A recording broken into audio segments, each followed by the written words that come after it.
also I would like to introduce you to the infinity symbol, because when we talk about Aboriginal people using the medicines, you will find that the Ojibwe, Métis, and I think there are different nations that use all the medicines, but we all have our own different symbol.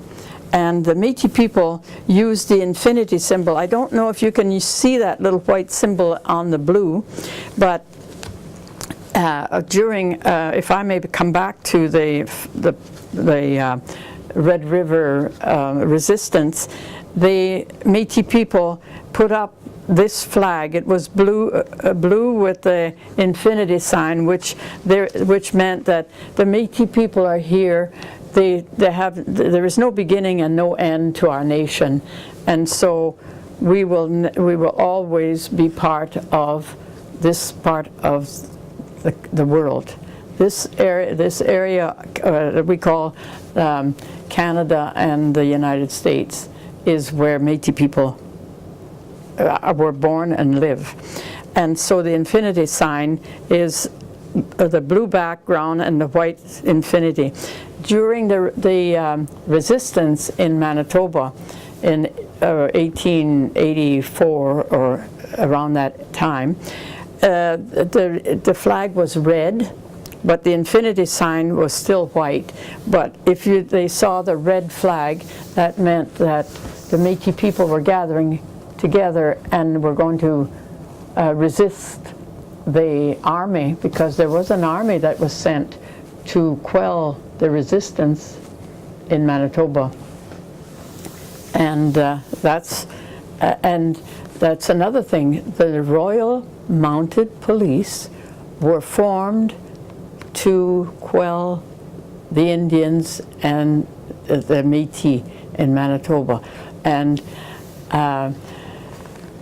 the people were very much afraid of the Royal Mounted Police, because they shot first and asked questions later. So they were not to be meddled with, I guess. I can remember my uncles and my dad being very much afraid. Those people weren't afraid of anything. They could go out there and meet bears or whatever animal and deal with it.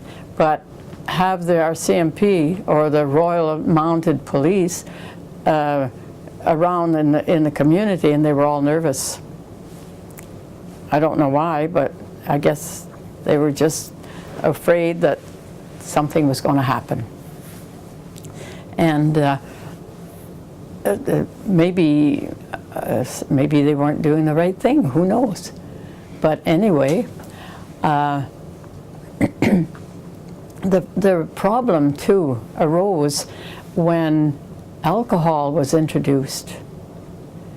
Alcohol was brought into our Aboriginal people by the white people, the fur traders especially, brought the alcohol, and they would take bundles and bundles of fur and give one bottle of alcohol for all those furs, because our people became addicted to this fire water, they called it.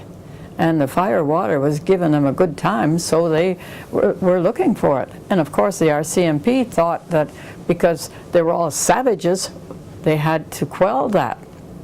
So there was a problem with alcohol in many families. And to this day we have, but that doesn't mean everybody is, you know. It's like everybody else.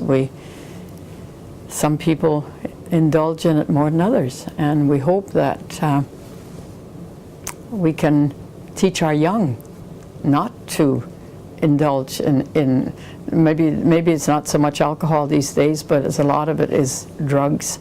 And so we're certainly aware of it as elders, and doing our best in the high schools to teach our children their their traditions and their ceremonies and give them their identity, because once these children have their identity, they feel very proud and want to learn and want to be who they are. So there is a lot of hope for our Aboriginal kids. Thank you.